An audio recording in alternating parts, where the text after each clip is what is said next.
we talked about this a little bit last week. Stephen A. Smith and some of the things that he's been saying, and I will caveat all this with, and I said it on a previous episode, I like Stephen A. Smith because Stephen A. Smith, like me, is a provocateur. His job is to get people talking, to talk about issues. It's not to say things that everybody has to agree with. By the way, if you ever find yourself in a conversation you agree with 100% of what somebody's saying, it means either they're not thinking or you're not thinking. If you're sitting in a room where everyone agrees, that means no one is thinking. Yep, and you're in the wrong room. You're in the wrong room. You're in the wrong room. Been in those rooms. Yeah, rough places to be. Yes, it is.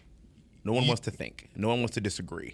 You don't get America in the melting pot without having people that are bringing different perspectives. That consternation, without that constant ebb and flow of ideas and not shooting somebody down because they don't see it your way or trying to bully people into thinking the way you think. Just shut up and listen sometimes. Absolutely. So go ahead, yeah. And there's a piece where we had talked a little bit about Kwame Brown and Stephen A., and I tell you, I've been watching a lot more of this since you brought it to my attention and delving a little bit deeper into it. And this tension between them has escalated. And Stephen A. had this video that he put out where he tries to delineate talking about Kwame Brown as a basketball player versus talking about Kwame Brown as a person.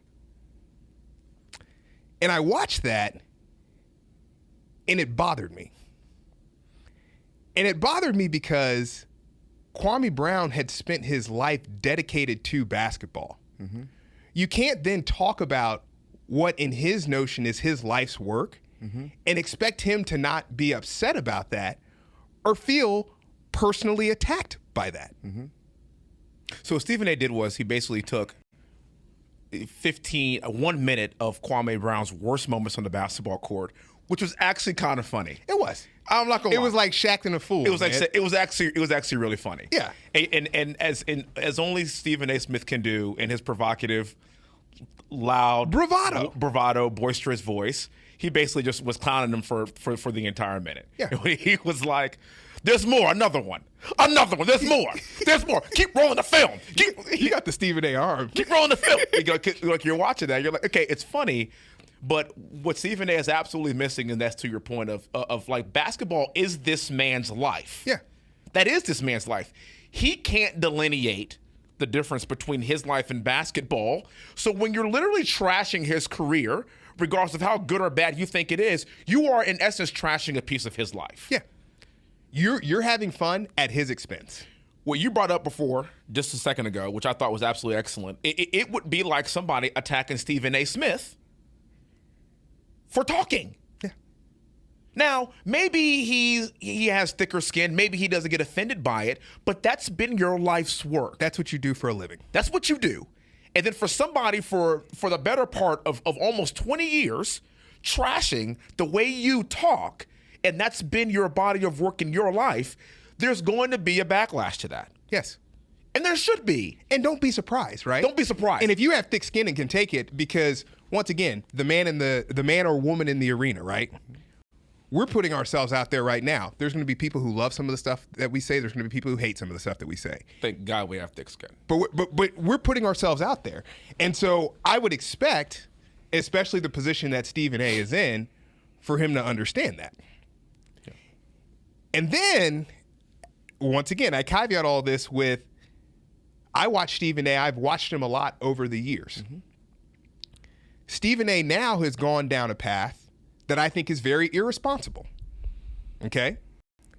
And this path is in the way that Stephen talks about Tim Tebow. Stephen A. is going to be like, this brother talking about me, he ain't even got on no socks. He ain't even got on socks.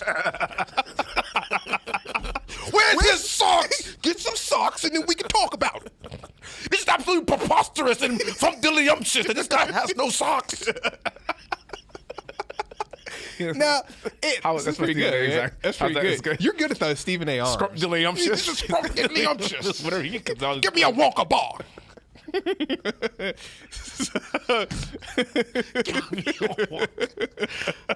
Sorry. Give me a Walker bar.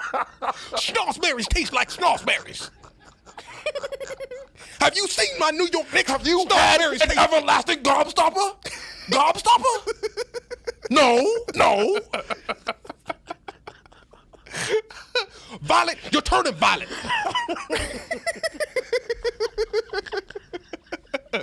Oh my God.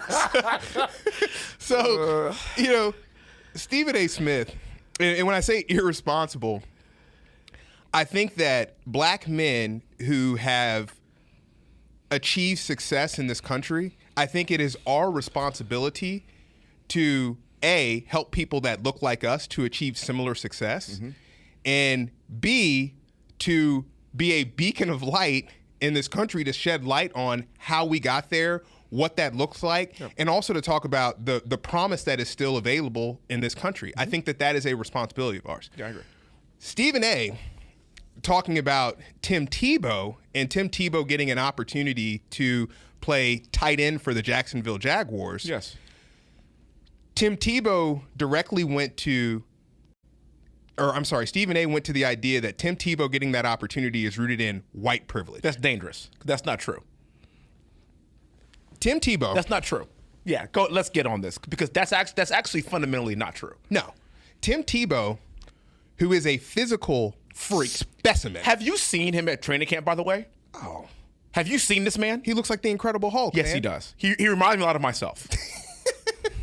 Well, it reminds me a lot of myself, but, my arms are a little bit bigger. Yeah, he has some work to do. I didn't say that. I'm saying he reminds me of. Yeah. This guy is a physical specimen. Anybody who has played quarterback at the highest level understands an offense in a wonderful way. Tim Tebow is from Jacksonville, Florida, where the Jacksonville Jaguars are playing. His former coach at University of Florida, down the road, says, I want this guy to be a part of my organization, and I want to make sure that this guy is in my locker room. For now, by the way. He hasn't even made the team. For now. Yes. But I want to give him a shot. He doesn't have a quote-unquote big contract. This is the cheapest free look you can possibly get.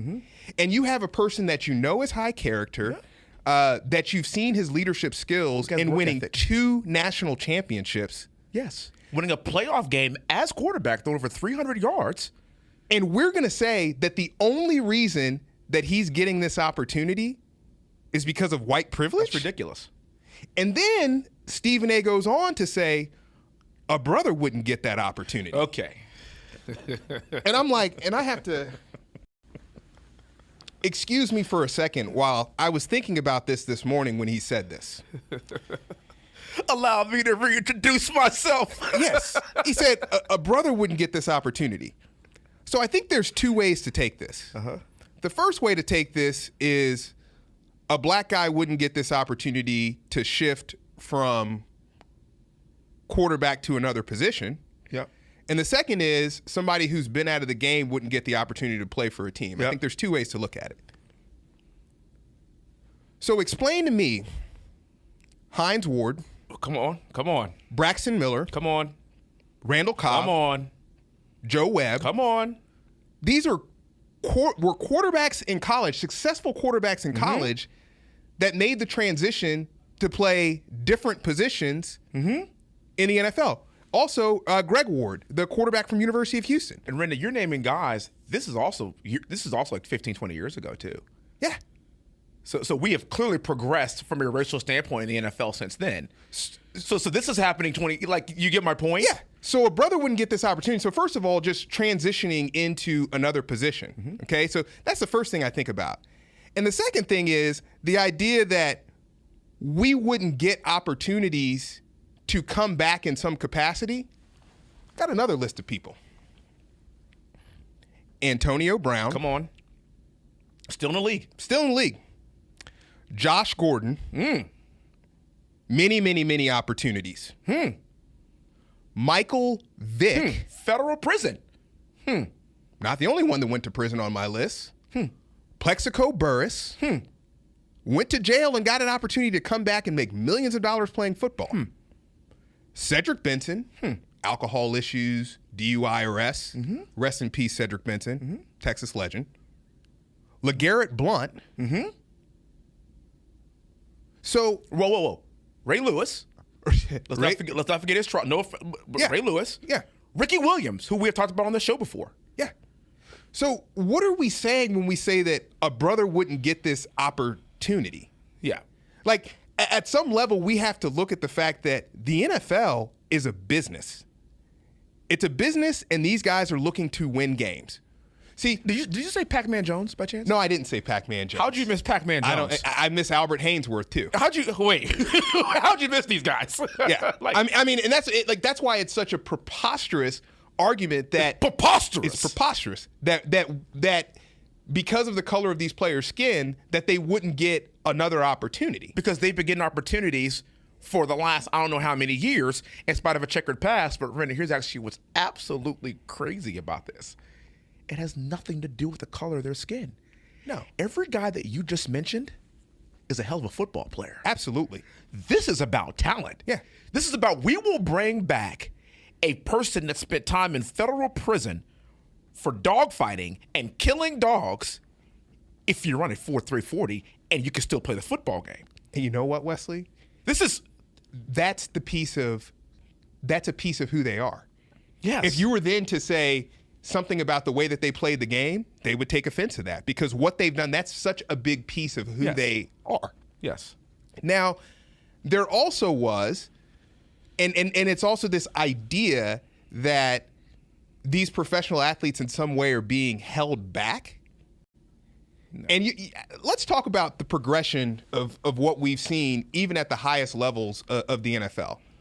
We grew up in an era where it was known that perhaps black quarterbacks weren't getting the opportunities that white quarterbacks were getting. Okay.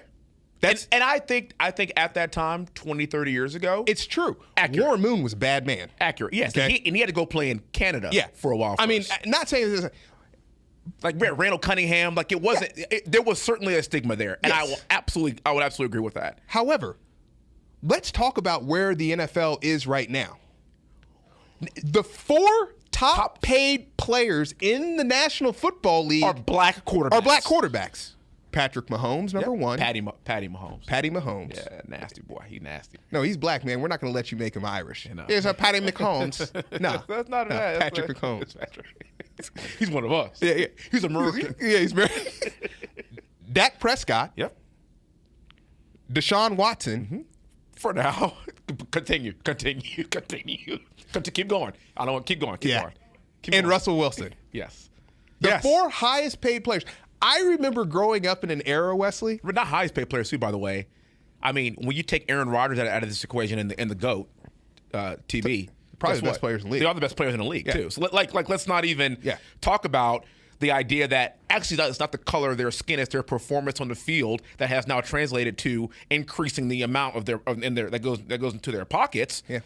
And they're considered perennially year in, year out to be some of the best players in the NFL. And you know what else it's translated to? And also, no one disputes this and no one argues this, and people don't say anything about their color. Their stats don't lie. Their performance, their leadership doesn't lie. And so they're getting compensated accordingly for it. What are your questions? You know what else this translates to for these guys? When we're drafting the next generation of quarterback. Oh, yeah. We want guys who have those skill sets. Yes. They're cracking the door open for a different set of skill sets. We grew up in an era where ESPN had this code word that they would use. Yeah. And you knew that they were talking about a black quarterback. They'd be like, yeah, I've done all the research on this guy. He's really mobile. Yeah, he's a mobile quarterback. He's mobile. He's really athletic. Mobile. What does that mean? Yeah. Drew Brees and Aaron Rodgers, those are 4'6", 4'7", 40 guys. I didn't hear them called mobile. Yeah. That was the code word that was used. They didn't call Steve Young mobile, who was really probably the first great mobile quarterback. Yeah. They never call him that. Interesting. Come on, man. Roger the Dodger? Right. Just leather helmet days, man. Yeah, it's hard. But I It's hard. He didn't wear a leather helmet. He didn't wear a leather helmet. Archie Manning, man? Yeah, I wouldn't call him mobile. Come on, man. We're going to have to go watch this video. He was great. Mobile for his era. The only